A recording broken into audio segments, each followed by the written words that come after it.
All right. Well, we just finished our very first live virtual sea change event on a computer from our boat on Lake Superior. We did it with a school, actually, that's about 5 miles away from here, 7th and 8th graders, and went for about 40 minutes. And we had some polls. They raised their hands. They asked questions, all on the computer. And the teacher told us it was awesome. So I think it went pretty well. And so this year, obviously we can't go into the schools, and so we're still out here on a 21-day sailing trip. And so we're just this little unit out here. We have a number of schools scheduled. They seem to be very interested in what we had to offer this year virtually. And so we're keeping the journey going, even though we can't be there in person. And we want you to know that we're still out here, and we're still working hard for you to keep Lake Superior clean, cold, and clear.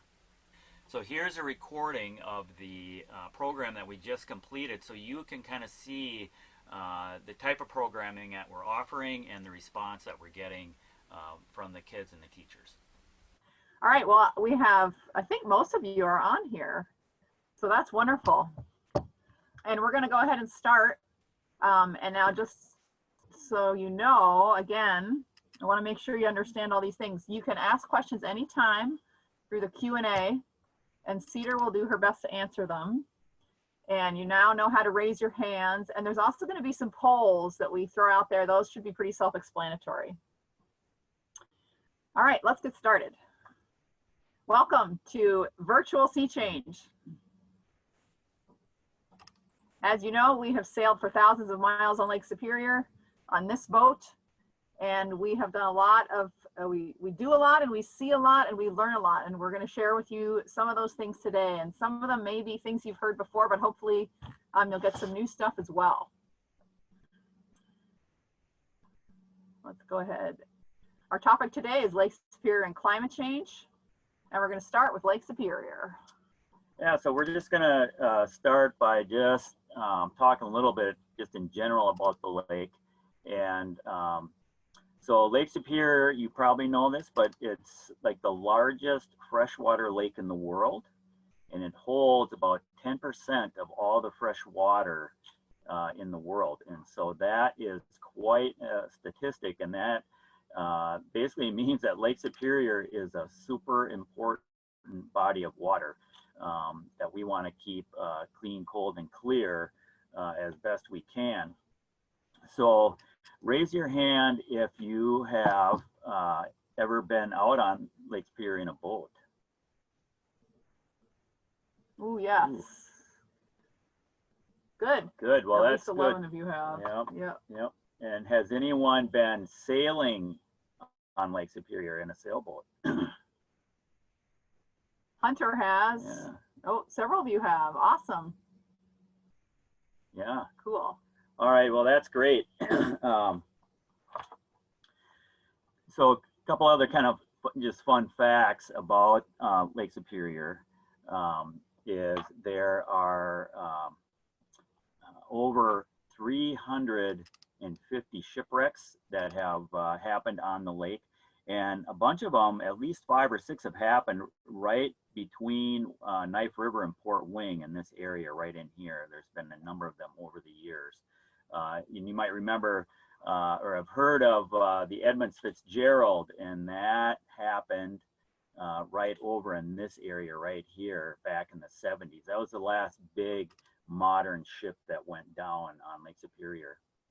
So Lake Superior is quite deep, and we're going to do a poll on that. So I'm going to launch the poll here.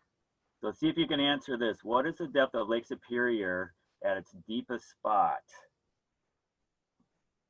Just take a minute and fill that out. Mm-hmm. Nice. Okay. Most of you think 8 football fields. A few of you think 4 football fields. I think go ahead and end it. Oh no, you're still thinking about it. Okay. All right. So the actual answer would be about 4 football fields. So it's right around 1,232 feet, something like that, 12 to 1,300 feet deep. So it's quite deep. I mean, it's definitely one of the deepest lakes in the world. Pretty amazing. And another interesting thing, when you look at the lake, it looks like a wolf's head. And so the wolf's head would be, this would be the snout down here. This is like the mouth. This is the eye. Isle Royal is the eye. And right now we are actually anchored not that far from you. We're anchored right in here at a place called Stockton Island. And we're actually going to take the webcam out and show you outside the boat here in a little bit when we do our Secchi disc thing. But we're actually floating in the lake, anchored out right now. Now here's another pole. So if you were to sail from Duluth all the way to Sault Ste. Marie, that'd be about 360 miles or so. And what we want to do now is how far or how long do you think it would take us to sail from one end of the lake to the other on our 40-foot sailboat? There we go.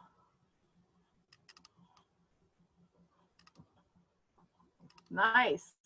You guys are pretty good. Yeah. All right. All right. So here's the results.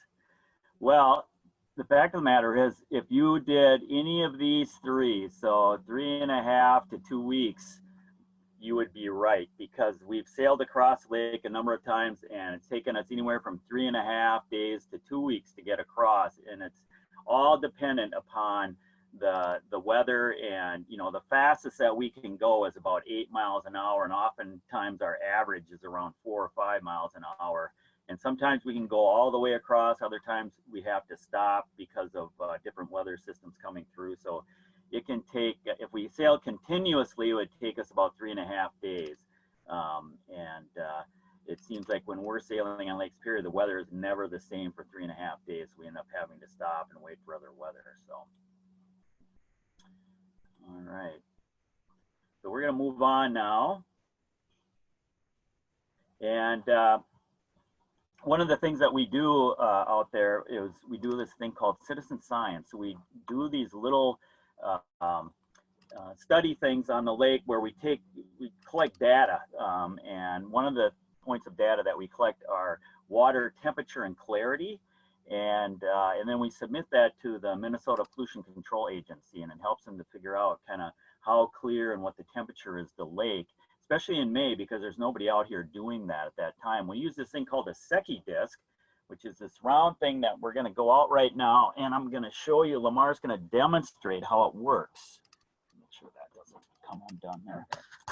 So here we go. It's going to be a little bit herky-jerky coming out here, but so we're walking out of the cabin right now and going up the stairs, coming around. Lamar's out doing some painting here. And then we're going to come around the corner and, oh, there she is. So this is Lamar, and she's going to demonstrate how to do a Secchi disc. And if I could just hang on one sec, I need a little more cord. There we go. Sorry about the jerkiness. All right, Lamar, if you want to just demonstrate what we're doing here. Okay, so we're going to drop this white Secchi disc over the side of the boat into the water. And we also have a little thermometer on the Secchi disc so we can tell how cold it is.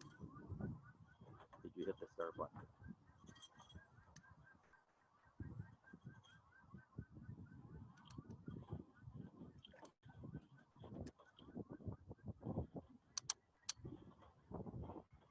And we actually know that the water here is only 18 feet deep, so we're going to be able to see 18 feet down. But normally we would keep lowering the Secchi disc until we can get it. Pull it back up.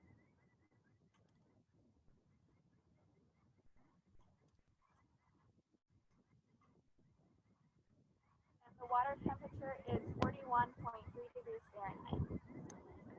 And incidentally, we all jumped in the water yesterday. It was quite cold.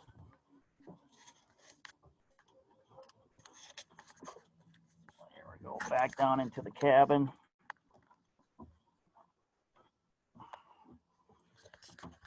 See that living in the sailboat? You've all been on the sailboat, most of you, so you kind of know what it's like. All right, here we go.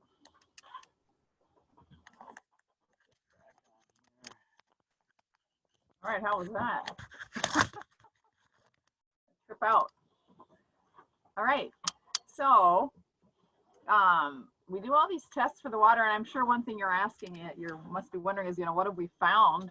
And I'll say we've tested the water all over the lake, a lot in May, but in other months too. And we've been doing this for about 7 years, which in a world in the earth, is not a very long time. So the main thing we know is that Lake Superior is cold in May. The temperatures usually range between 33 and 40 degrees. So that's good news, because that's the way it's supposed to be. We have had a few very unusually high readings that coincide with very cloudy water. So we know that clarity and temperature tend to go together. We've also talked to scientists, especially the UMD ones very near us in Duluth. They've been studying, they have buoys all over the lake, and they've been studying this for years. And I'm just going to show you a little graph of what they have told us. Right here, see how, all right, so this is a graph of Lake Superior water temperatures. And if you look at this, you'll see that each of these is a year. So this is 1980. So this study started in 1980 and goes, it's not totally updated yet, but each of these dots represents the annual average of all the temperatures they took all year round. So this represents 1 year's worth of average surface lake temperature. So you see how it varies a lot. So 1 year it's way down here, 1 year it's way up here. And that's just called natural variability. So, year to year, the temperature of the water varies quite a bit. But if you add together all these dots and average that over many, many years, you start to see trends. You start to see is the average temperature going up, going down, or staying the same. And that's what this blue line represents. So is this blue line flat? That would mean the temperatures are over time staying about the same. And you'll notice it's not flat, it's actually going uphill. And just incidentally, know that this red line is air temperature. So the blue line is water temperature, the red line is air temperature.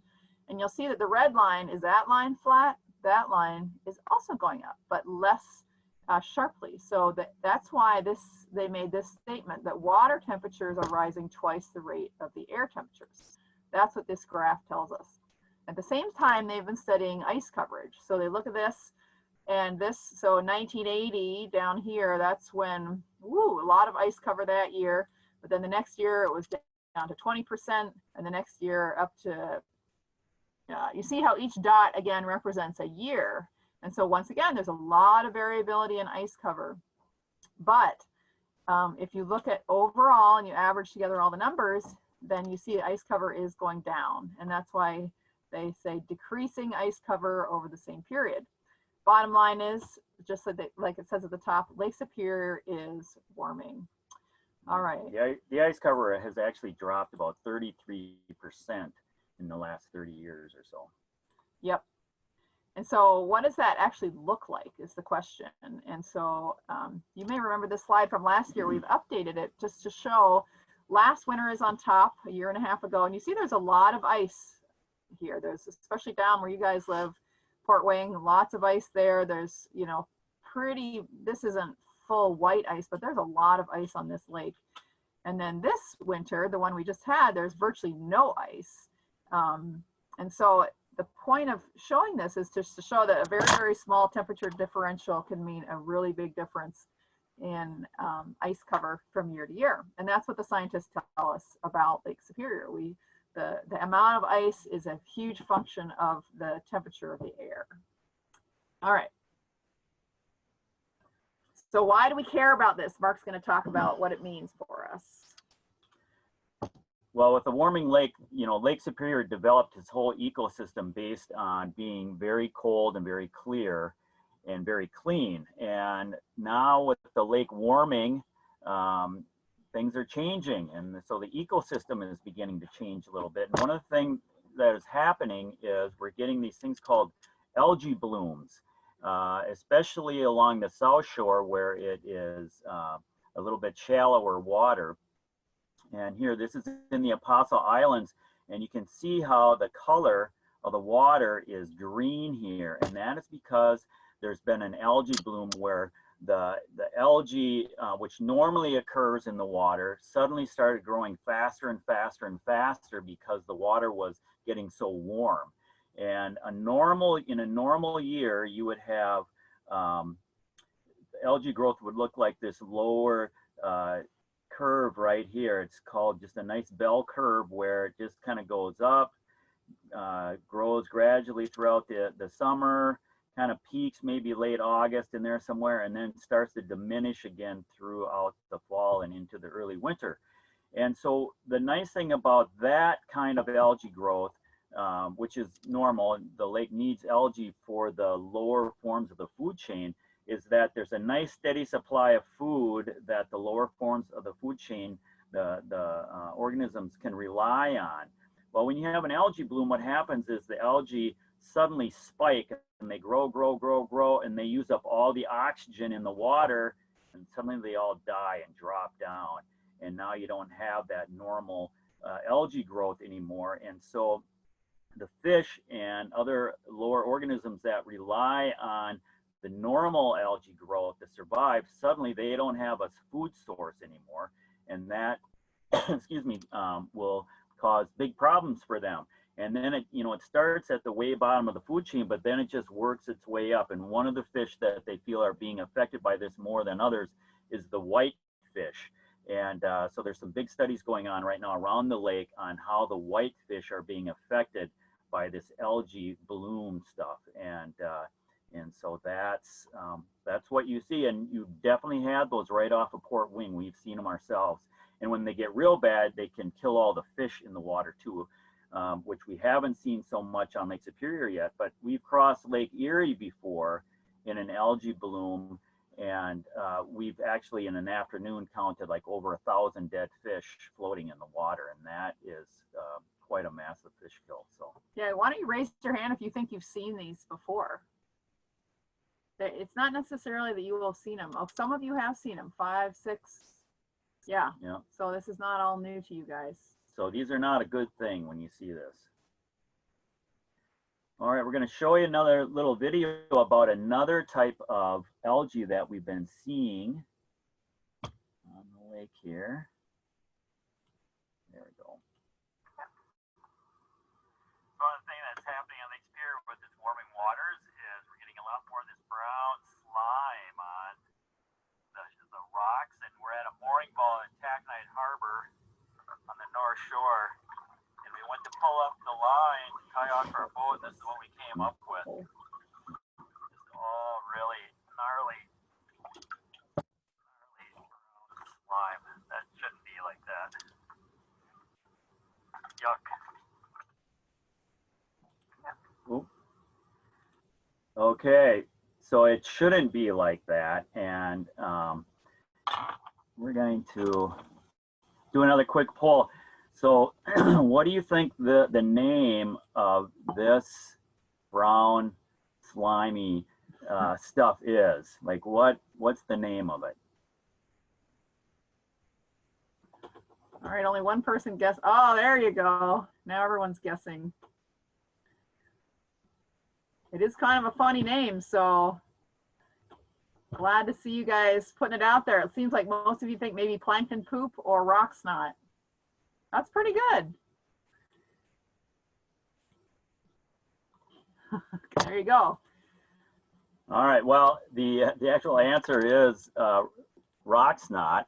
Plankton poop would have been fun, but it's actually rock snot. And the interesting thing about this is, and you'll see it, I've seen it over on the South Shore, we're seeing a lot of it on the North Shore, and sometimes what it is, it's wrapped around like that rope or docks, or mostly over on the North Shore along on the rocks.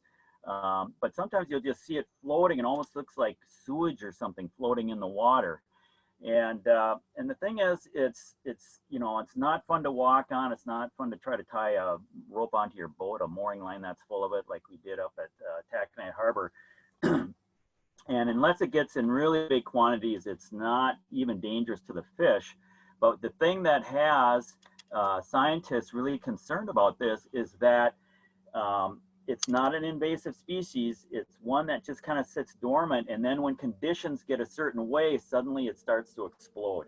And they're seeing it explode all over the globe right now in watersheds that are similar to Lake Superior. And so they know that there is a climate connection to this, a climate change connection, and it's probably not a good one. So it's called a sentinel organism that is alerting us that there is a problem with the climate that's causing this to happen. And so they're starting to research what that exact link is, but they're not encouraged at all by seeing this brown slime starting to grow more and more on the rocks. All right, a couple more things about the warming lake.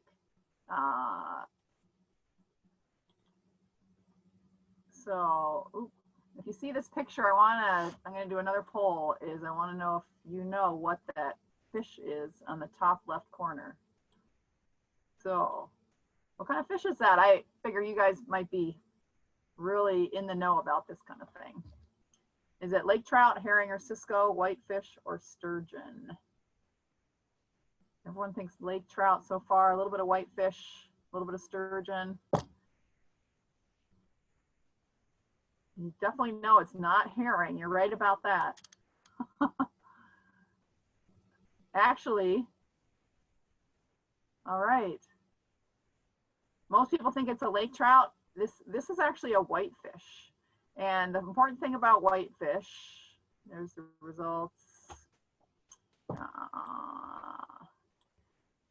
You see this map of the lake and you see the gray areas, those are areas where these fish spawn. So that's where they lay their eggs. And in order to do that, they need shallow and calm waters. So you look at where it is on the lake, those could be shallow, calm places, right? Those are the bays.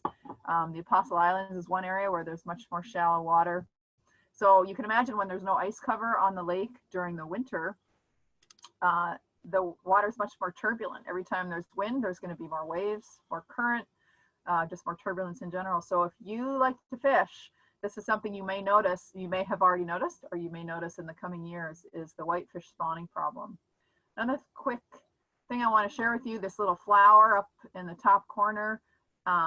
If you think you know what that flower is, you put it in the Q&A and Cedar will let us know if anyone hits it right. It's called an Arctic disjunct. I think we showed it to you last year. And these may look delicate, but they love ice. Ice wipes out all the competition when ice rolls over the rocks in the winter. So these plants are also affected by a warming lake and by the lack of ice. So you got to think of it as a one big complex ecosystem. And so when things change dramatically, there's just going to be effects everywhere. And that's what we're starting to see with Lake Superior. The interesting thing about this plant, it's a coniferous plant. It eats insects, actually. Yeah. Did anybody get it? Did anyone get it, Cedar?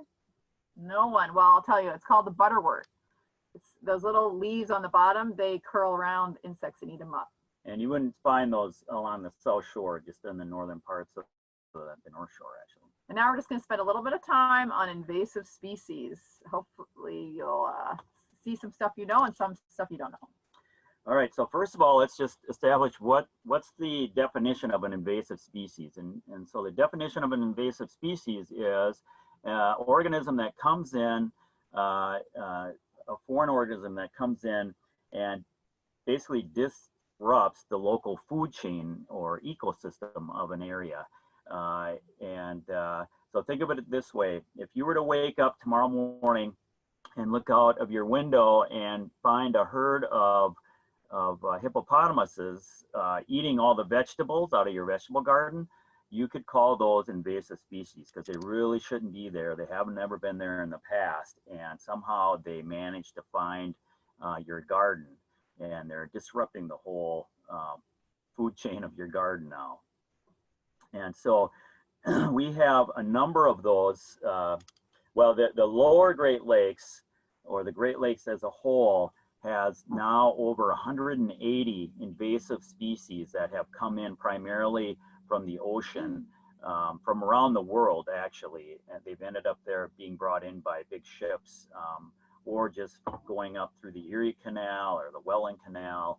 different canals that go into Lake Superior. And Lake Superior is lucky because we only have 80 so far, where I mean, it's an invasive nightmare down in the lower Great Lakes, primarily because they're so much warmer than our lake. And so that's another reason we're really trying hard to keep our lake nice and cold, to keep out the invasive species. So this one right here, a lot of you probably know what this is. Tell us in the Q&A if you know what this is. Yeah, so this has been around since probably the it's been in the Great Lakes since like the 1920s. I think it made it into Lake Superior somewhere around the 1940, 1950 range. But it's called the... They got it. Daniel got it. All right. Peyton got it. Hunter got it. Oh, a lot of them got nice. it. Good job. Sea lamprey, and I'll bet you guys who got it have done some fishing out on the lake and maybe even have seen these. And so what they do is these are a prehistoric organism actually, and they have just a nasty little mouth there. You can see, I would just hate to have one of them clamp onto my leg, but if you look over, here's a lake trout, and they clamp onto lake trouts and literally just suck the life right out of them. And it's not just lake trout, they'll attach onto salmon, even whitefish and herring, any kind of larger fish that they can get a hold of, they will. And once they made it into the Great Lakes, they just decimated the populations of these bigger fish. And in Lake Superior particularly, the lake trout, and they were almost extinct. Natural lake trout were almost all gone by the 1950s. And so the government did this major research project of trying to figure out how can we control the lamprey, because our commercial fishing now is just pretty much gone. Our recreational fishing is just about gone. We have to do something. And finally, they came up with this poison called lampricide that if like the lamprey, they spend the first, I think, 2 or 3 years of their life in little rivers and streams that flow into the lake, buried in the river bottom, and they just kind of stick their heads up. They look like little worms, and they stick their heads up and feed on plankton and stuff as it comes down the river. And and so what they've done is they put this poison in the rivers, and it kills the lamprey, but not the other fish or organisms in the river. And that's how they've been able to control them. Now, there's only a certain time of the year that they can do this, and that's generally during the spawning time. And so it's in the spring, and it's usually a couple-week window. But now with the warming waters of the lake and the streams, that spawning period has lengthened. It's longer now. So in order to control the lamprey, you need to treat the water for a longer period of time. And so that is really starting to tax our resources, because this is really expensive to do. First of all, just the lampricide and all the people it takes to do it. And so the lamprey, you're seeing kind of a resurgence now, a little bit of the sea lamprey because of the warming waters, and that is very concerning to fishermen on the lake. Maybe like 2 minutes. All right, here's we'll take a quick look at the spiny water flea here, and this is one that's been around for a while on local lakes and rivers, but now they're really starting to take hold on Lake Superior. And some of you who troll a lot on the lake for lake trout, you quite possibly and likely have gotten these on your fishing line. And they're these little creatures like this. They're about an inch or so long, and they can get so thick in the water, you can scoop them out by the bucket load, and they snag on your fishing line. And when you get a fish, sometimes you'll be reeling it in, and this will get caught right up in here and snap your line. And if that was the only issue, it wouldn't be that big of a deal. But the thing is, when these grow and multiply so much, like invasive species do, they just come in and they just take over the whatever part of the food chain they're in, and these feed on plankton, some of the smallest levels of the food chain, and so they're eating all the plankton, and the other lower organisms don't have enough to eat when there's a lot of these around. And you would think, well, how about, couldn't a lake trout just start eating these things and it'd be good food for them? And that's sort of true, but there's so many of them that just by the bigger fish eating them, they can't control the population. And a smaller fish, like a cisco or something like that, or minnows, when they try to eat these, it's called a spiny water flea for a reason, and that's these guys right here, these little spines, and they irritate the throat of, like, say, a minnow, and so they can't eat them, and so they just overpopulate, and they're a big problem, but not a huge problem yet on Lake Superior. And so we're going to go to the last one, and we do have a poll for this. Can anybody tell us what these two guys are right here? So far, you think zebra and quagga mussels? 11 people. Oh, I think they know what this is. Okay. Nice job. Yeah, so it looks like you guys nailed this one. 1 minute. And oops. So zebra and quagga mussels, they are just absolutely taking over the lower Great Lakes right now. In fact, Lake Michigan is becoming almost a wasteland with no fish and no bottom cover because between the quaggas and the zebras, they've just taken over everything. And here you can see these are zebra mussels on here. They tend to latch on to dock posts and props and that kind of thing. Here, someone dropped their sunglasses overboard, and these are quaggas that got onto those. And what the big problem is with these is that they're filter feeders, and they filter the water, and they filter all of the plankton and nutrients out of the water.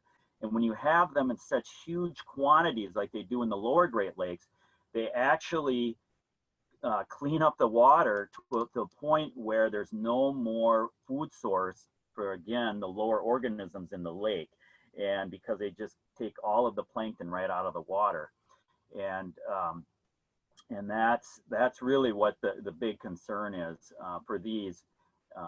And unfortunately, we now have them in Lake Superior. The scientists always thought that Lake Superior was just too cold and too deep for these to take hold, but now we know that's not true.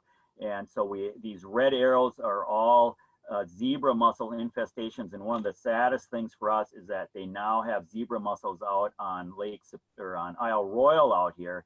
And here's how they got there is that they actually did some research, and they found that there was a recreational boat out of Chicago that came up to visit Isle Royal, and they had some on their hull or prop or something that fell off.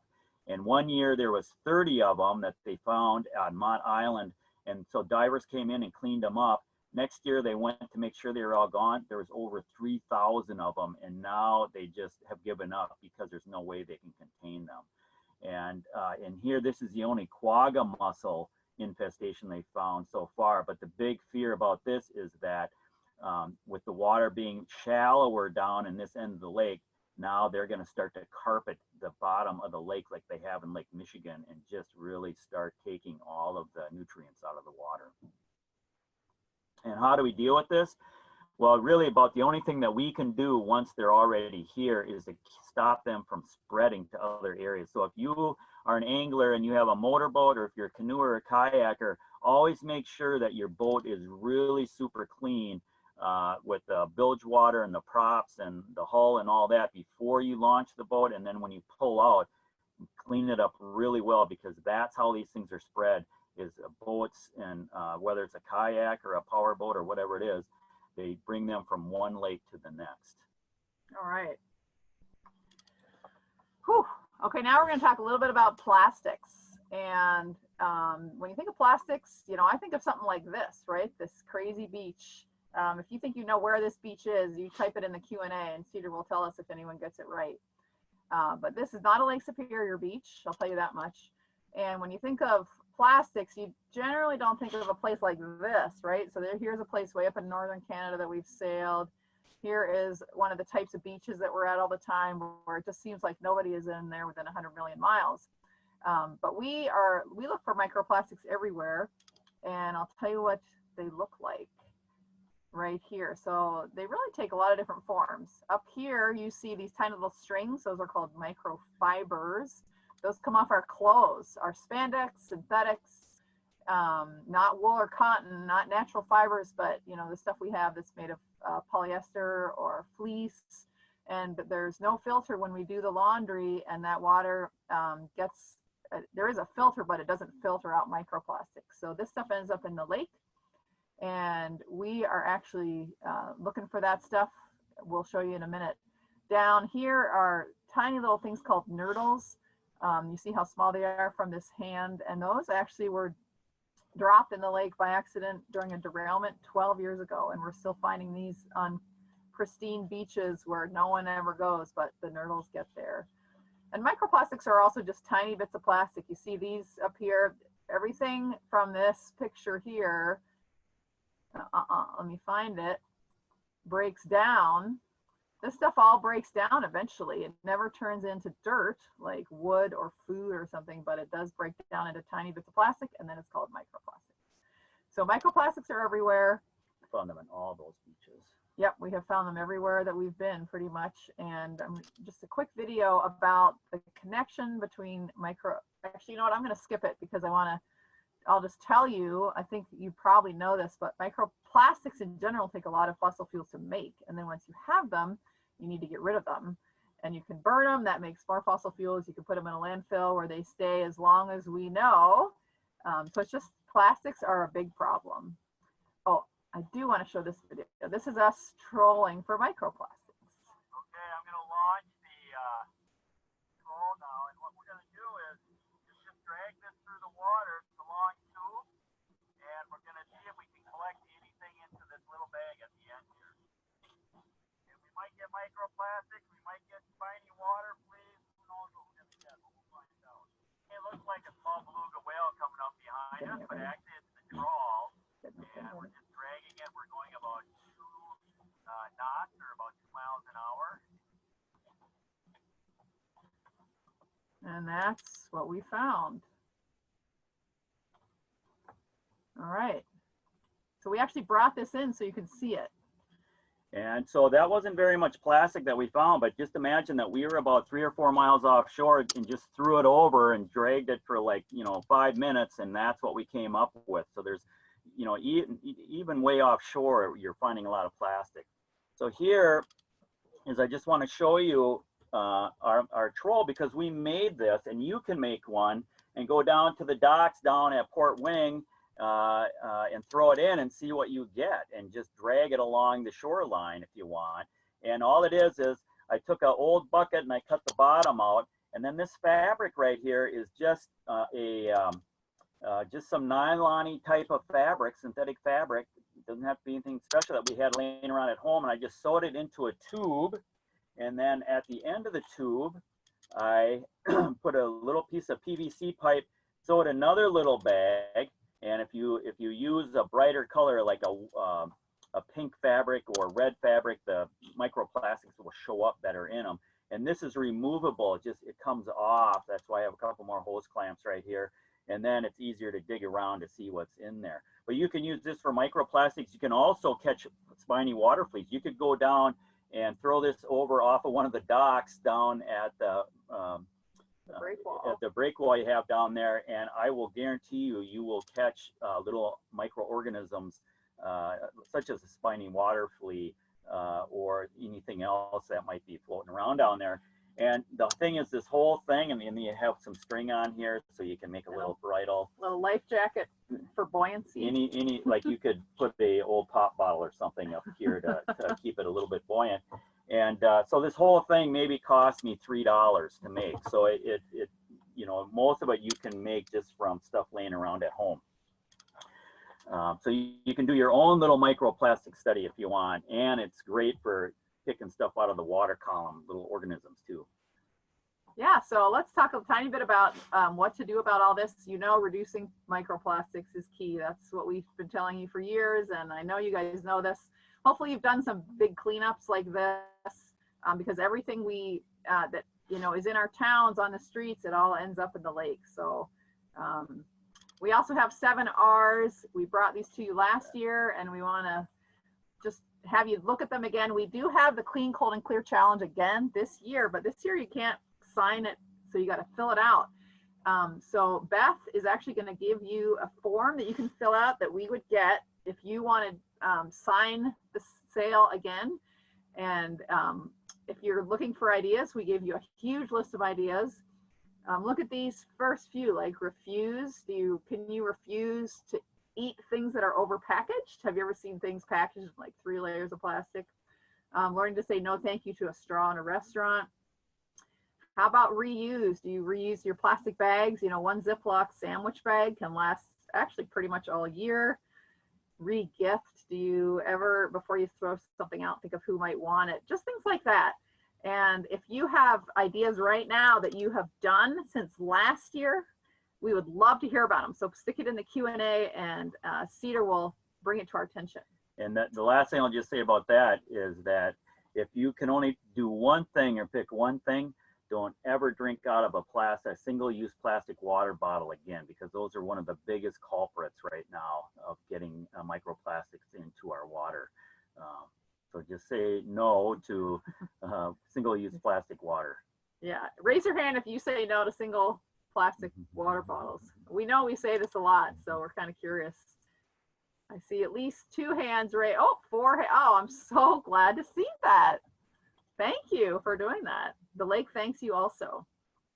All right, so now we have time for some questions. So I want you to think about, you know, what questions you might have, what this has brought up for you. If you had something you really like to hear, or you really want to hear more about, you know, stick that in there too, and Cedar will bring them to us when she can. What was some of the?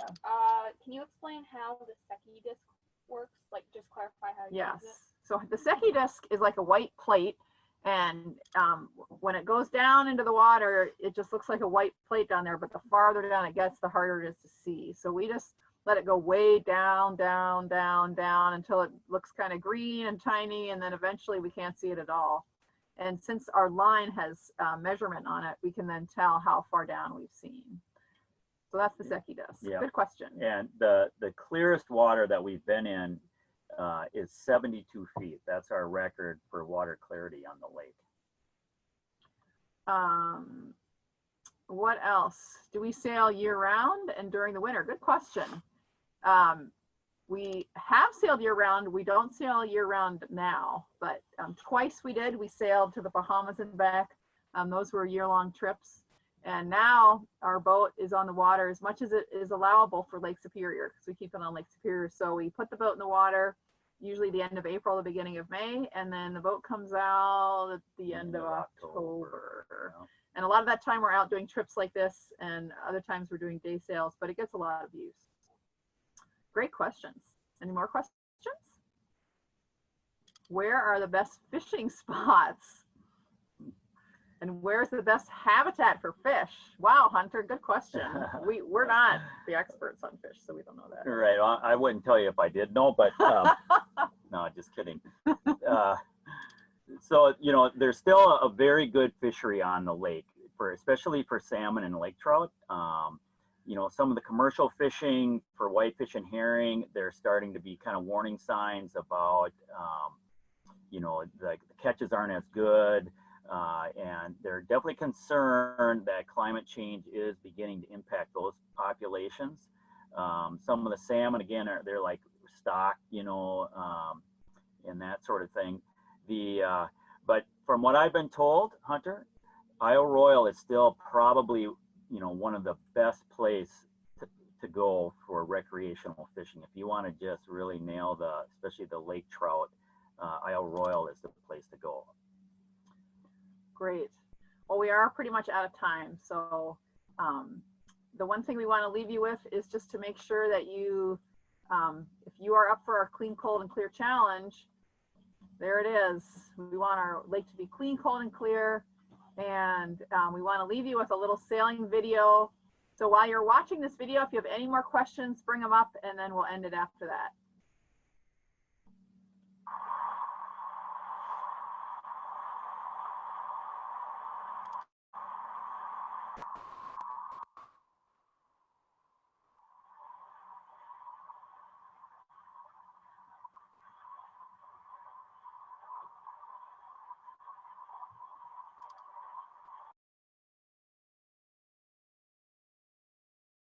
For coming. Beth will send you the link to the Clearing Cold and Clear Challenge. I hope you fill it out, and I hope we will be able to sign you up again and learn what we've done. Any more questions, Cedar, or we're all set pretty much? I think we're all set. Keep an eye out for us down at the dock, because I'm sure we'll be in there several times as we are every year. And don't be afraid to, of course, you don't want to get more than within 6 feet of us right now, but if you see us down there next week, you know, feel free to come over and give us a shout to say hello. And we love to connect with you guys when we're in Fort Wayne. Great. Well, thank you, Beth, for making this happen for the students, also for Jill.